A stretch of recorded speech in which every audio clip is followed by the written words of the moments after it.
Si te gustan nuestros contenidos, hacenos el aguante.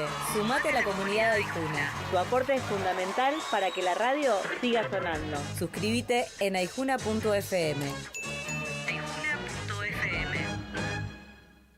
No nos subimos a la zaraza. Hablamos con las y los expertos.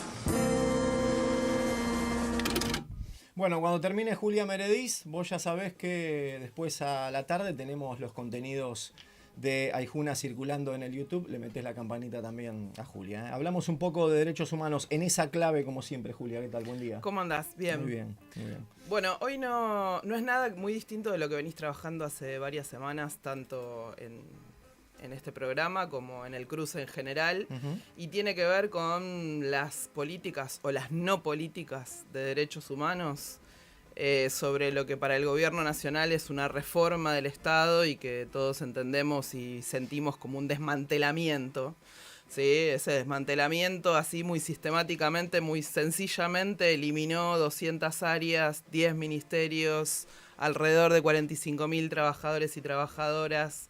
Esas áreas son salud, desarrollo social, niñez, cultura, ciencia y tecnología, la promoción rural, el amplio espectro de lo que entendemos que es la responsabilidad del Estado, ¿no? Entre ellos, recientemente tuvimos durante el fin de semana hechos de defensa por un lado del Instituto Perón y por el otro lado de mecanismos represivos, ¿no? Y de encarcelamiento a referentes sociales, como fue el caso de Juan Grabois, la unificación en una sola área del Museo de Bellas Artes, del ex-CCK, de Tecnópolis, de la CONAVIP, ¿no? Lo que entendemos como derechos culturales, que en algún momento seguiremos hablando.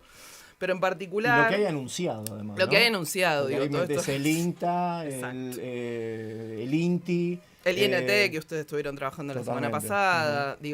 Ese componente no deja fuera, por supuesto, a los derechos humanos. La Secretaría, hasta hace un tiempo, hasta hace una gestión atrás, devenida en subsecretaría y que significa, por supuesto...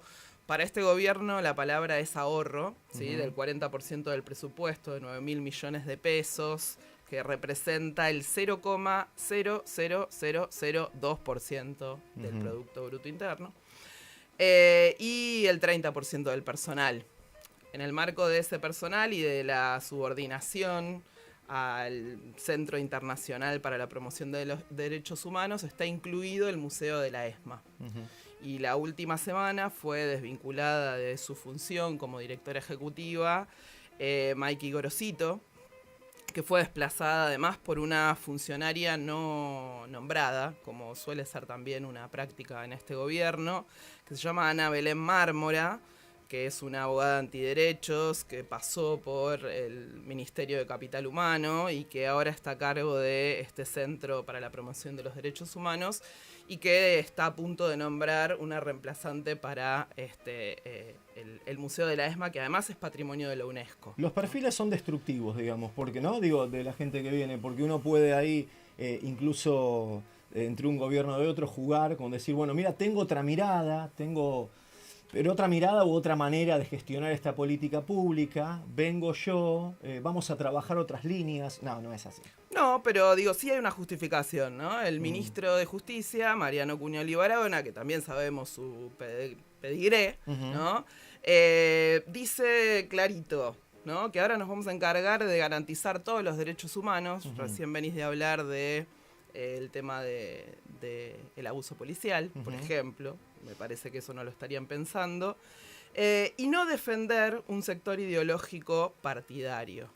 Yo creo que si bien para este gobierno el ajuste es el relato, hay un trasfondo ideológico muy profundo, y quería compartirte, si te sentís en condiciones, las palabras de una concejala de Quilmes, que representan dentro del Consejo Deliberante una fuerza minoritaria, pero que es representante, por supuesto, del gobierno nacional.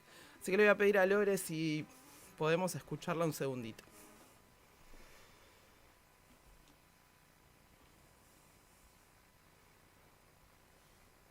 Es el día de la historia completa de la verdad sin omisiones y de la justicia para todos. El periodo de la década del 70 y un poco antes también fue el más sangriento y horroroso de la historia de nuestro país. Secuestros, desapariciones, tortura, primero en manos de terroristas civiles y después en manos de algunos militares que no merecían vestir el uniforme de la patria. Esa sangre tiñó nuestra identidad para siempre. Hoy, como cada 24 de marzo, repudiamos aquella violencia en su totalidad y por primera vez en la historia lo hacemos con la calma y la certeza de la justicia, porque desde el gobierno nacional de Javier Milei se reconocen todos los muertos, todos los desaparecidos, sin selectividad y con datos y cifras reales y no simbólicas. Porque se señala con absoluto rechazo a todo dictador sin importar su color o ideología política.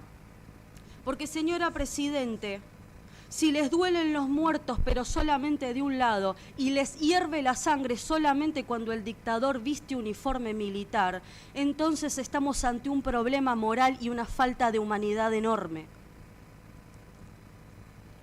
Y por mucho que quiebren la voz en sus discursos, si no les duelen todos los muertos, no merecen levantar la bandera de los derechos humanos. Si no les provoca el mismo asco un Nicolás Maduro que un Videla, si no les duele por igual la sangre derramada por la familia Viola que la de cualquier otro muerto, señores, no se atrevan a levantar la bandera de los derechos humanos, porque los derechos humanos son de todos, no solo de algunos.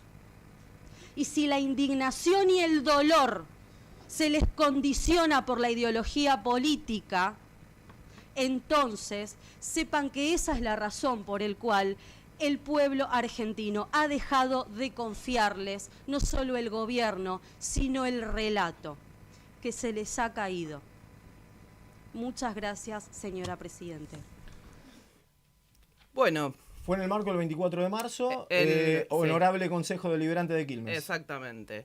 Un discurso que para esta chica, para esta concejala, perdón, no es más que la reproducción de lo que conocen como la teoría de la memoria completa. Para entender la memoria completa, o por lo menos como la entendemos desde hace muchos años en la Argentina, lo que hace falta es acceder a la verdad, pero también a la justicia. Y hablando de datos, ¿sí? Hasta el momento hay ya 1.233 condenados, hay hoy 14 juicios en curso y 63 causas que esperan llegar a juicio. Esos son datos concretos. Los dictadores no fueron solamente militares. Los dictadores también fueron civiles, y con un correlato hasta la actualidad. Por eso también estos discursos se reproducen, porque hay continuidad de ciertos sectores que están presentes todavía en la dinámica política, económica y social, ¿sí? Y cuando habla de, algunas cosas que destaco, ¿no?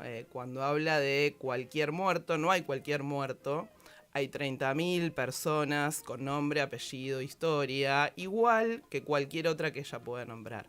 Por otra parte, y también para que todos tengamos en claro, cuando hablamos de derechos humanos o violación de los derechos humanos, es lo que comete el Estado. El Estado es quien comete una violación contra los derechos humanos. Por eso las políticas de desmantelamiento, de las políticas justamente de memoria, verdad y justicia que la Argentina supo conseguir desde la democracia hasta acá, desde la recuperación democrática hasta acá, con alto consenso social y que permanece ese consenso social, tienen efectos fuertes y esos efectos tienen que ver también con la recuperación de la verdad. Vamos a escuchar también unos minutos muy breves a Viviana Buscaglia en relación a cuál es el valor del Archivo, por ejemplo, Nacional de la Memoria, que está también en la ESMA, y cuál es el valor que eso tiene para las investigaciones y la recuperación de la verdad. El Archivo Nacional por la Memoria fue creado en el año 2003 y tenía como objetivo reunir documentos relacionados con el terrorismo de Estado, poder clasificarlos, poder analizarlos, tenía la misión de digitalizarlos y también de hacerlos accesibles para las consultas. Cuando en el 2007 se recupera la ex ESMA, se instala allí físicamente y a lo largo de estos años ha recibido distintos fondos documentales. En particular, y un insumo que nos resulta imperioso a nosotros, es el archivo CONADEP, donde se hicieron las denuncias allá cuando empieza la democracia de los distintos familiares que tenían personas desaparecidas y de los sobrevivientes. Para quienes nos dedicamos a la investigación, este archivo es un instrumento fundamental de consulta de testimonios, de documentos, de denuncias de personas desaparecidas y de liberadas. En el caso de nuestro equipo de investigación, nos permitió poder trabajar ampliando el listado de las víctimas de personas desaparecidas y asesinadas por el terrorismo de Estado acá en el territorio, en Quilmes.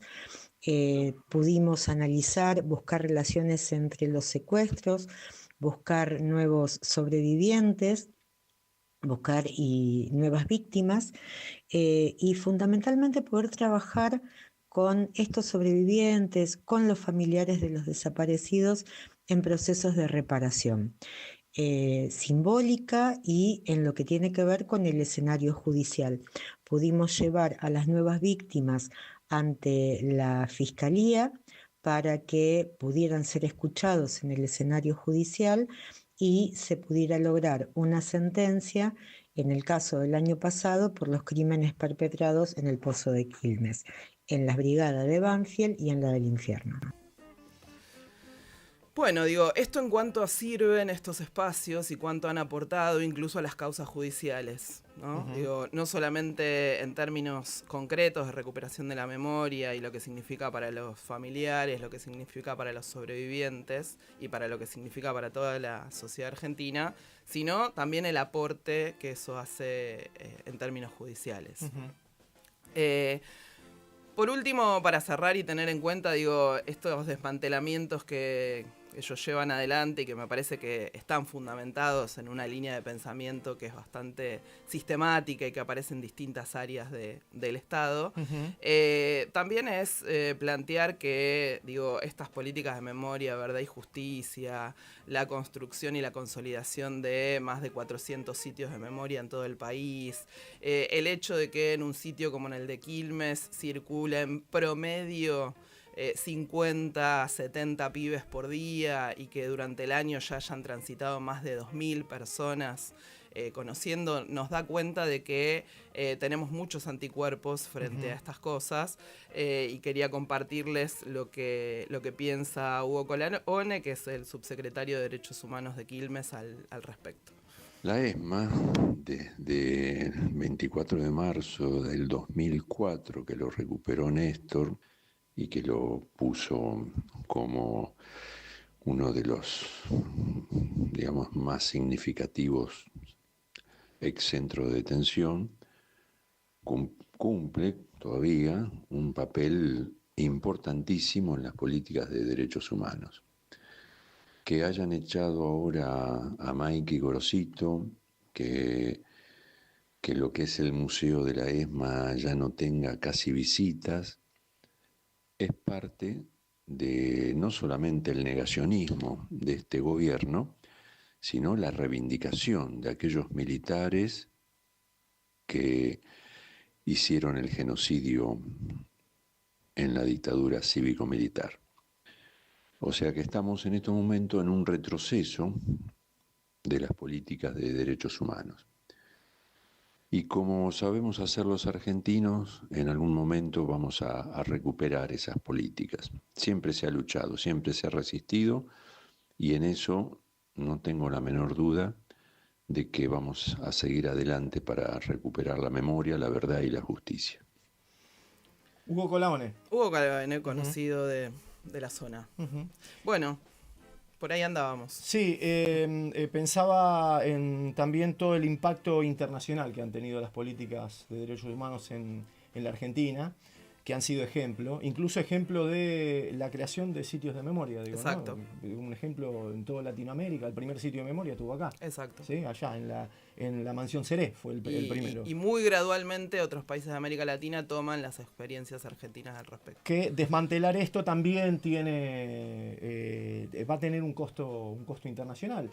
Una mirada que va a juzgar también internacionalmente. Cuando el Estado deja de tener esas responsabilidades y transita otros caminos, todos creemos que el ruido va a ser como muy fuerte. Sí, también es cierto que lo que han interpretado hasta acá es que estas políticas fueron instaladas del Estado hacia abajo y la realidad es, Claro. comparto lo que dice Hugo, que esto siempre fue del pueblo hacia arriba. Con lo cual digo, la existencia de estos espacios es producto de los procesos sociales.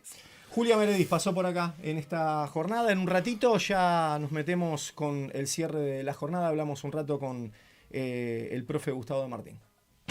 Cruce. Cadena conurbana de comunicación y cultura. Muchas antenas. Muchas antenas. Una programación. Comunitarias y universitarias en la misma frecuencia.